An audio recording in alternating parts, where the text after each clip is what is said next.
अस्सलाम वालेकुम नाजरीन, आज 4 जून 2021 है और नाजरीन आज की इस वीडियो में हम मलाला यूसुफजई के मुतनाज़ा और इंतहाई मज़हक़ा खेज़ और मुहय्यरुल अकूल किस्म के जो कमेंट्स हैं उस हवाले से तबसरा और तज्ज़िया करने और उसके मुख्तलिफ़ पहलुओं का अहाता करने की कोशिश करेंगे। नाजरीन, एक इंटरनेशनल मैगज़ीन को मलाला यूसुफजई ने इंटरव्यू दिया, उसमें शादी के हवाले से उनसे सवाल पूछा गया तो उन्होंने कहा कि अगर शादी के बग़ैर, निकाह के बग़ैर जो है ना अगर साथ रह सकते हैं तो उसमें निकाह करने की और शादी करने की क्या ज़रूरत है। और इसके अलावा उनका ये कहना कि शादियाँ अक्सर नाकाम हो जाती हैं, इसलिए बग़ैर निकाह किए ही ताल्लुक़ उस्तवार किया जा सकता है। अब ये इस मलाला यूसुफजई के बयान के दो हिस्से हैं कि शादियाँ नाकाम हो जाती हैं इसलिए वो शादी करने की कोई ज़रूरत नहीं है। तो अगर मलाला यूसुफजई के इस दलील को तस्लीम कर लिया जाए तो आप देख लीजिए कि लोग एक शहर से दूसरे शहर, एक मुल्क से दूसरे मुल्क जो हैं ट्रैवल करते हैं, बाई एयर ट्रैवल करते हैं और बाई रोड भी ट्रैवल करते हैं। तो अगर हम ये दलील दें कि बाई रोड ट्रैवल करते हुए हादसात हो जाते हैं, इसलिए जो है ना बाई रोड ट्रैवल ही नहीं करना चाहिए, ठीक है, लोगों को जो है ना पैदल पे सफ़र करना चाहिए एक शहर से दूसरे शहर सैकड़ों और हज़ार किलोमीटर जो है। और दूसरा ये है कि फ़ज़ाई हादसात भी कई किस्म के होते हैं, हर साल होते हैं, हर मुल्क में होते हैं और उसमें किस कदर हलाकतें होती हैं। तो फिर ये दावा करना, हम ये भी दावा कर सकते हैं कि चूँकि फ़ज़ाई हादसात होते हैं इसलिए जो है ना बाई एयर भी ट्रैवल नहीं करना चाहिए एक मुल्क से दूसरे मुल्क में, तो उसकी परसेंटेज और रेशो बहुत कम होती है। इसलिए हम इस किस्म के वाक़यात से इस किस्म की दलील का इस्तिखराज नहीं कर सकते। तो आप देख लीजिए कि अमूमी तौर पे शादियां जो हैं वो कामयाब होती हैं, ठीक है, तो अलहदगी नहीं होती। तो इसलिए एक मामूली रेशो को बुनियाद बना के इस किस्म का सतही दावा करना इंतहाई मुहय्यरुल अकूल है और उस इंसान के सतहियत की दलील है। दूसरी बात नाज़रीन मैं आपको बता दूं जो कि बहुत इम्पॉर्टेंट है, निकाह के हवाले से या मियाँ बीवी का जो ताल्लुक़ होता है या रिश्ता अज़दवाज में मुंसलिक होने के हवाले से दुनिया के तमाम मज़ाहिब में इसका कंसेप्ट मौजूद है, तमाम मज़ाहिब में।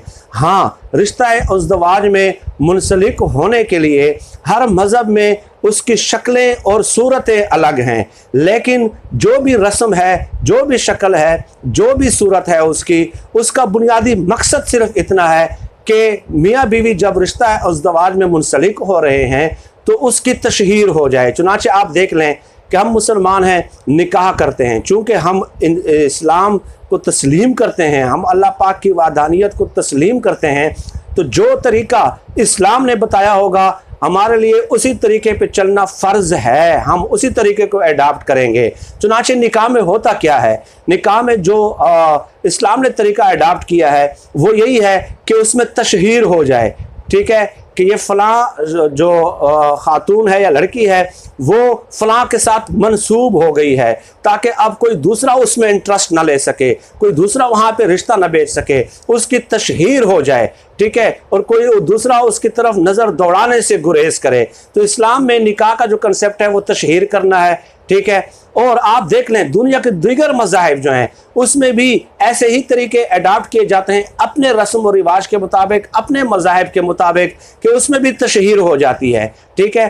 तो ये मलाला यूसुफजई का ये दावा करना कि निकाह की ज़रूरत नहीं है, सिर्फ इस्लाम के नहीं बल्कि दुनिया के तमाम मज़ाहिब के तालीमात की नफ़ी की है मलाला यूसुफजई ने। ये मैं चैलेंज करके यहाँ पे कह रहा हूँ कि दुनिया के तमाम मज़ाहिब यानी बुनियादी इस्लामी इक़दार पे तो उन्होंने हमला किया है, बल्कि बुनियादी इंसानी इक़दार के ख़िलाफ़ है, बुनियादी इंसानी इक़दार के ख़िलाफ़ है। इस्लामी के तो ख़िलाफ़ है ही, इंसानी अखलाक के ख़िलाफ़, इंसानी इक़दार के ख़िलाफ़ जो है ये उनका ये दावा है। मैं हैरान होता हूँ कि ये लोग स्टडी क्यों नहीं करते, मुताला क्यों नहीं करते। नाज़रीन, इसके कई पहलू हैं, अगर मैं इस पर बात करने लग जाऊं तो मेरा ख़्याल है कि मुझे इस वीडियो को दो हिस्सों में डिवाइड कर लेना चाहिए, क्योंकि मैं आपको बुनियादी तौर पे ये बताना चाहूँगा अगली वीडियो में कि कुरान पाक ने, इस्लाम ने इंसानी और हैवानी ज़िंदगी में फ़र्क क्या बयान किया है, कि इंसान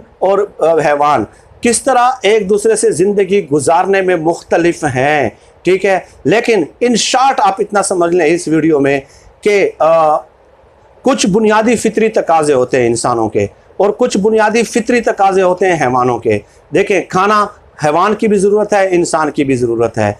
पीना पानी जो है पीना भी है जो है वो इंसान की भी बुनियादी ज़रूरत है, हैवान की भी बुनियादी ज़रूरत है। रिहाइश इंसान की भी बुनियादी ज़रूरत है और हैवान की भी बुनियादी ज़रूरत है। इसके अलावा खाना इंसान की भी बुनियादी ज़रूरत है और हैवान की भी बुनियादी ज़रूरत है। इसके अलावा सेक्स, रिप्रोडक्शन, औलाद पैदा करना, ये इंसान की भी बुनियादी ज़रूरत है और हैवान की भी बुनियादी ज़रूरत है। अब आप देख लेना कि 9 फितरी तकाज़े होते हैं इंसानों के और उनमें से 7 या 8 फितरी तकाज़े जो हैं वो हैवानों के भी हैं, ठीक है। ये कुरान मजीद ने इसमें फ़र्क बयान किया है।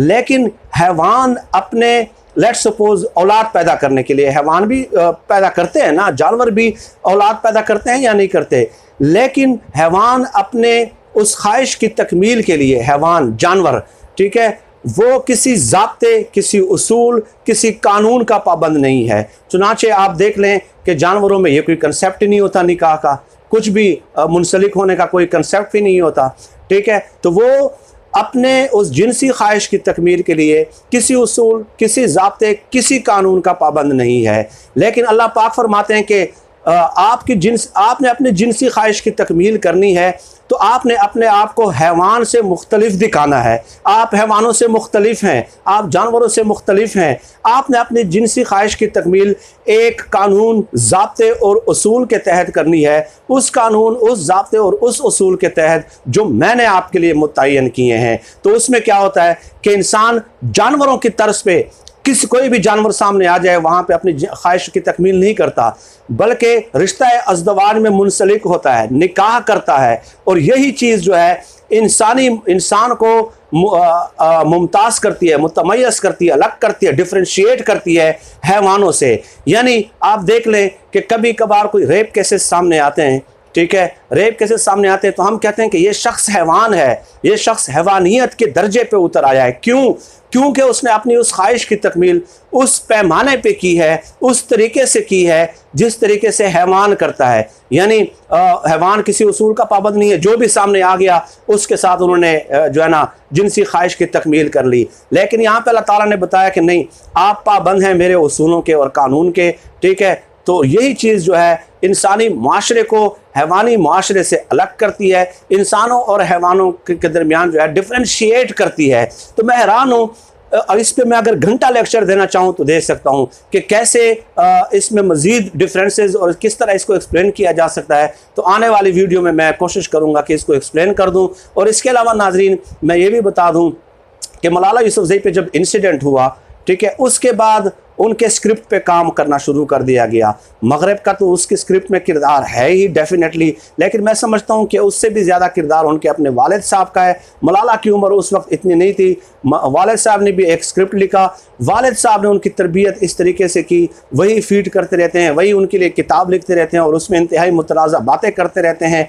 तो वालिद ने वालदैन का ये इस बात से तो कोई इनकार नहीं कर सकता कि कैसे जो है ना कितना बड़ा किरदार होता है वालदैन का जो है ना औलाद की तरबियत में। तो वालिद ने भी उसको इसी डगर पे डाला है। उसकी खुद इतनी सोच और इस्तेदाद और सलाहियत और इंडिविजुअल परसेप्शन उसका और इंटेलेक्चुअल डिसिप्लिन इस कदर हाई नहीं है कि वो इस तरह की बातें कर सके। हाई क्या, बल्कि ये तो लो होने की दलील है, लेकिन वो इस तरह की बातें नहीं कर सकती है, उनके वालिद ने किया है। तो अल्लाह पाक उनको भी हिदायत दे, हमें भी हिदायत दे, सबको हिदायत दे। हम दुआ करते हैं कि सबको राह मुस्तकीम पे अल्लाह पाक ले आए। और नाज़रीन एक और बात, नेक्स्ट वीडियो में इसकी मज़ीद पहलुओं पे मैं बात करूँगा।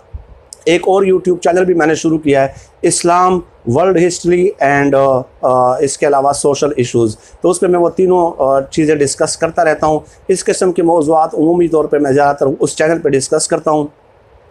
तो मैं अक्सर कम्युनिटी पेज पे जो है ना अपने चैनल के वो लिंक भी शेयर करता रहता हूँ, तो वहाँ भी आप तफसीलात मुलाहिज़ा कर सकते हैं। अगली वीडियो में कोशिश करूँगा कि इसी टॉपिक के हवाले से मुख्तलिफ़ मज़ीद पहलुओं का जो है अहाता करने की कोशिश कर सकूँ। आज के लिए इतना ही। पाकिस्तान जिंदाबाद। अल्लाह हाफिज़।